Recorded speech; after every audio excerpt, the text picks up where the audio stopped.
जय गुरु जी संगत जी, जय गुरु जी, शुक्राना गुरु जी, अनंतम अनंतम शुक्राना गुरु जी। गुरु जी के चरणों में कोटि कोटि प्रणाम और सारी संगत जी को जय गुरु जी। संगत जी, इस चैनल पर आपको गुरु जी के ब्लेसिंग्स भरे सत्संग सुनाए जाएंगे।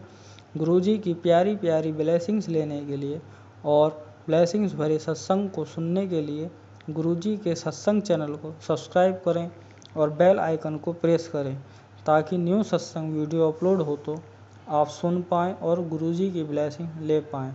तो चलिए संगत जी, जैसा ही मुझे सत्संग भेजा गया है वैसा ही मैं आपको सुनाऊंगा। तो चलिए संगत जी, सत्संग स्टार्ट करने से पहले मैं गुरु जी का मंत्र जाप करता हूँ।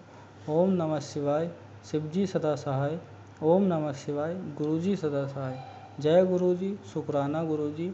संगत जी, अंकल कहते हैं जय गुरु जी, शुक्राना गुरु जी, अनंतम अनंतम शुक्राना गुरु जी। गुरु जी के चरणों में कोटि कोटि प्रणाम। संगत जी, मैं फरूक नगर का रहने वाला हूँ जो गुड़गांव से 22 किलोमीटर दूर है। साल 2004 में मुझे गुरु जी के दर्शन का अवसर प्राप्त हुआ जब मेरी छोटा भाई दीपक, जो नोएडा का रहने वाला है, मुझे बड़े मंदिर लेकर गया।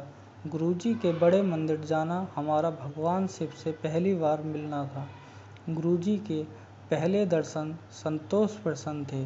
मैं वास्तव में गुरुजी में भगवान शिव को देख पाया और गुरुजी के माथे पर मैंने शिवलिंग देखा।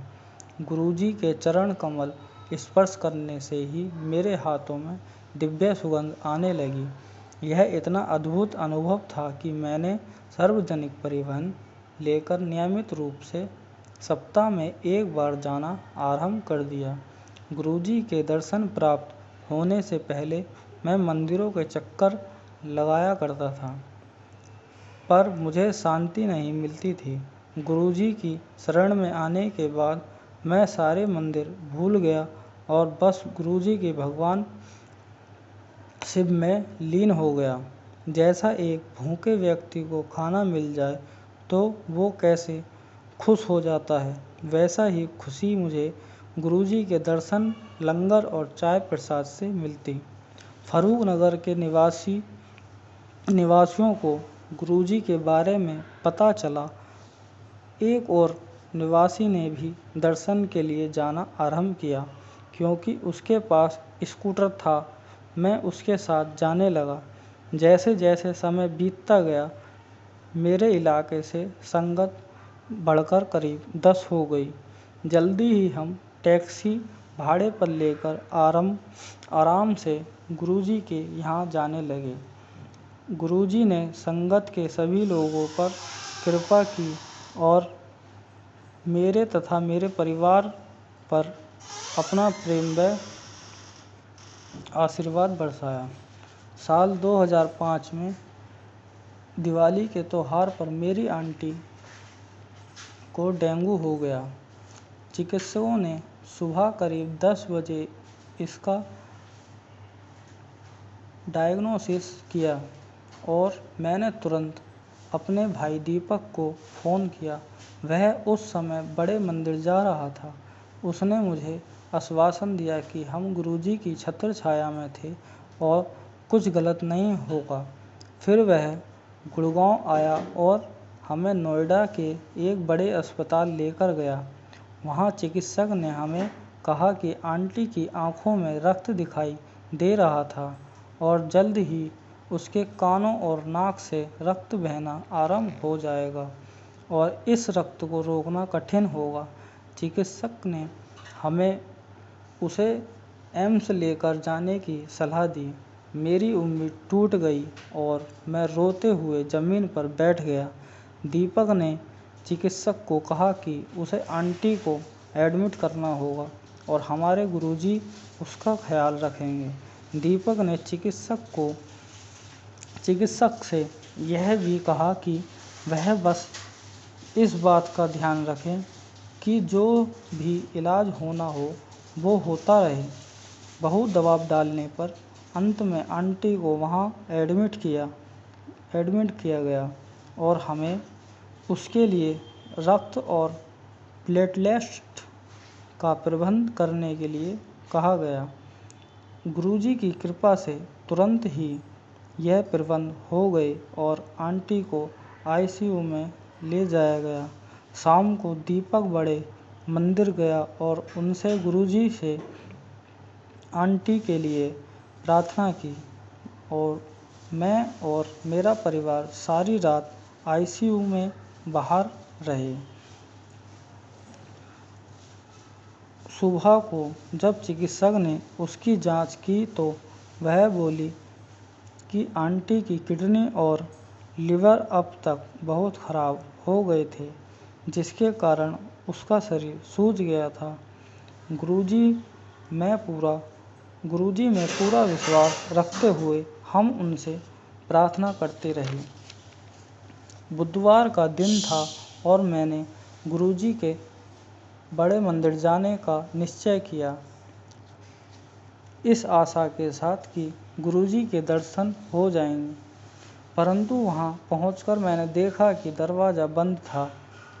मैं वहीं बाहर बैठ गया और गुरुजी से प्रार्थना करने लगा और साथ ही मैं रोए भी जा रहा था। एक सेवादार बाहर आए और उन्होंने मुझसे मेरी स्थिति के बारे में पूछा। जब मैंने गुरुजी के दर्शन करने के लिए कहा तो वह बोले कि गुरुजी के केवल संगत वाले दिन ही मिलेंगे और उनके दर्शन के लिए मुझे बृहस्पतिवार से रविवार के बीच में किसी दिन आना होगा। मैंने उनसे कहा कि मैं इस बात से अवगत था और मैंने उनसे वहाँ कुछ और देर बैठे रहने के लिए निवेदन किया। वह मान गई। फिर वह अंदर चले गए और कुछ ही देर में दोबारा बाहर आए।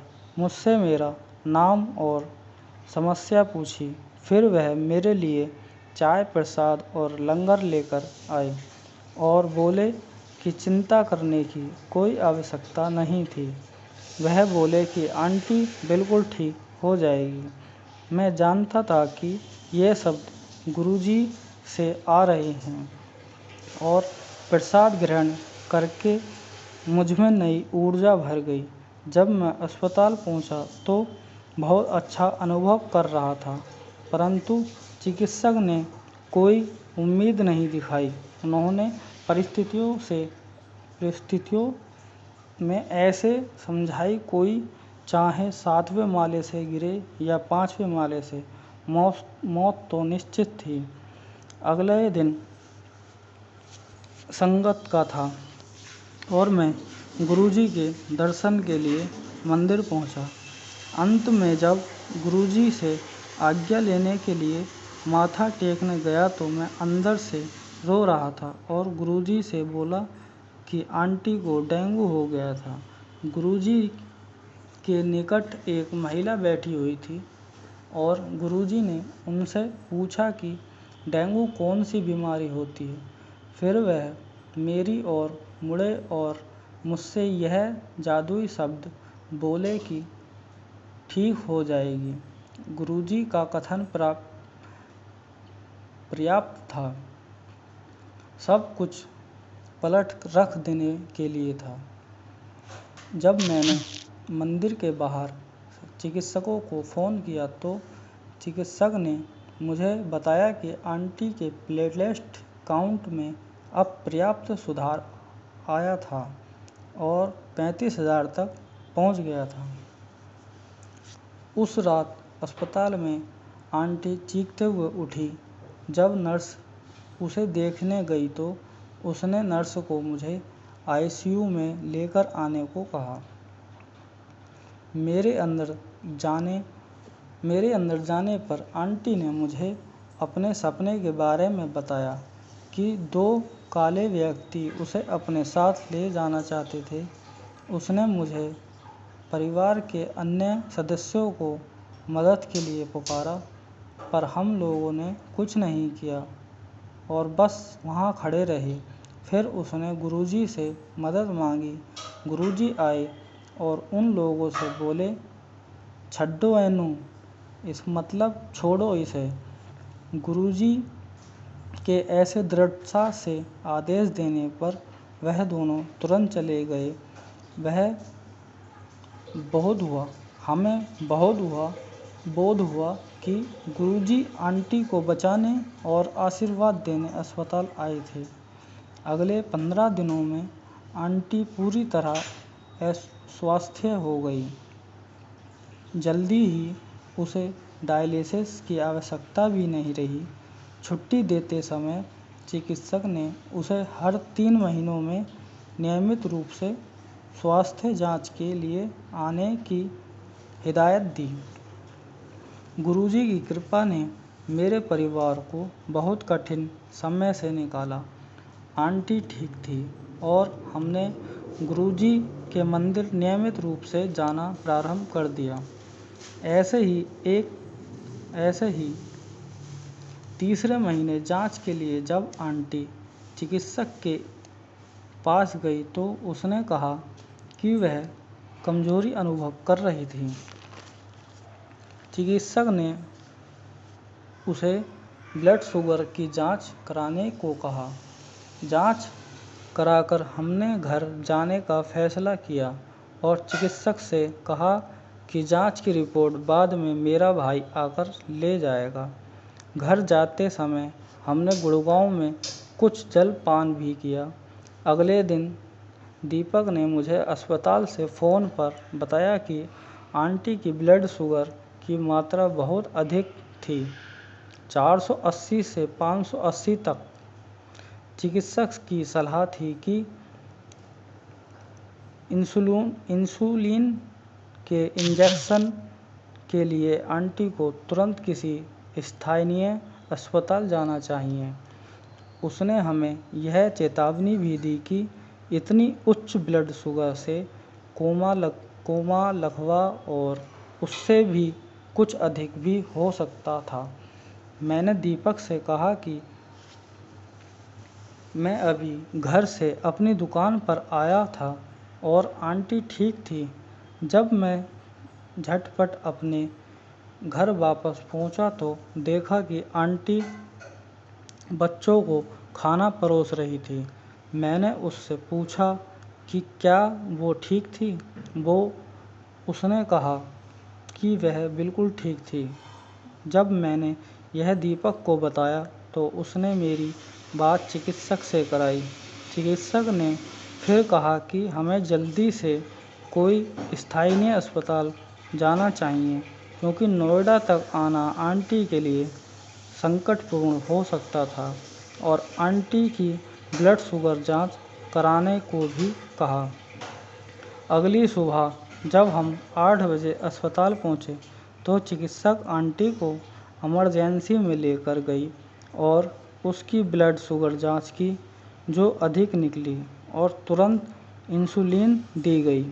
करीब आधे घंटे में आंटी को कमरे में लाया गया और हर आधे घंटे में उसे इंसुलिन दिया गया। उससे बार-बार पूछा जा रहा था कि कहीं उसकी आंखों के आगे अंधेरा तो नहीं छा रहा था। ऐसी कोई अनुभूति हो रही हो तो ठीक नहीं थी, पर उस पर गुरुजी की कृपा थी और उसे ठीक लग रहा था। इंसुलिन की इतनी भारी मात्रा के कारण जल्द ही उसकी ब्लड शुगर गिरकर 77 पर आ गई, जिसने फिर चिकित्सकों को चिंता में डाल दिया। कुछ समय के लिए आंटी को ग्लूकोज चढ़ाया गया, जिससे फिर उसकी ब्लड शुगर बढ़ गई। ब्लड शुगर के इतने उतार चढ़ाव के कारण हमें अस्पताल में 1 हफ्ता रुकना पड़ा। बृहस्पतिवार को हमने दबाव डाला कि आंटी को छुट्टी दी जाए क्योंकि हम गुरुजी के दर्शन के लिए जाना चाहते थे। चिकित्सक इसके लिए मान गए, लेकिन उन्होंने आंटी को नियंत्रित आहार लेने के लिए कड़े निर्देश दिए। साथ ही इंसुलिन का नित्यक्रम दिया गया, जिसका कड़ाई से पालन करना था क्योंकि हमें गुरुजी के दर्शन और प्रसाद प्राप्त हुए थे। हमने उनसे प्रार्थना की कि आंटी की इंसुलिन के इंजेक्शन बंद हो जाएं। गुरुजी की कृपा से करीब 1 महीने में आंटी ने इंसुलिन लेना बंद कर दिया और उसका स्वास्थ्य ठीक हो गया। आज गुरुजी की कृपा से आंटी एक स्वस्थ और खुशहाल जीवन व्यतीत कर रही है। वास्तव में जो भी संगत बड़े मंदिर जाती है और गुरुजी से जुड़ती है, वो उनका प्रसाद और आशीर्वाद प्राप्त करती है और गुरुजी की शरण में आ जाती है। गुरुजी मंदिर में हमेशा विद्यमान होते हैं। जय गुरुजी, शुक्राना गुरुजी। जय गुरुजी, शुक्राना गुरुजी। जय गुरुजी, शुक्राना गुरुजी। जय गुरुजी, शुक्राना गुरुजी। संगत जी, गुरुजी के आशीर्वाद के प्रसंग तो बहुत हैं और मैं उनका व्याख्यान करता ही जा सकता हूँ। जब गुरुजी मुझे दोबारा इसका अवसर देंगे, वास्तव में मैं गुरुजी के और भी ब्लेसिंग्स भरे सत्संगों का अनुकरण करूँगा। सत्संग बताने में अगर मुझसे कोई गलती हुई हो तो गुरुजी मुझे क्षमा करें। और संगत जी, आप अपना सत्संग हमें शेयर कर सकते हैं मेरे व्हाट्सएप नंबर पर सत्संग लिखकर, या अपनी वॉइस भी शेयर कर सकते हैं, जो व्हाट्सएप नंबर में मैंने डिस्क्रिप्शन में दे दिया है। इसी के साथ संगत जी आज्ञा चाहता हूँ। जय गुरुजी, शुक्राना गुरुजी। जय गुरुजी, शुक्राना गुरुजी। जय गुरुजी, शुक्राना गुरुजी।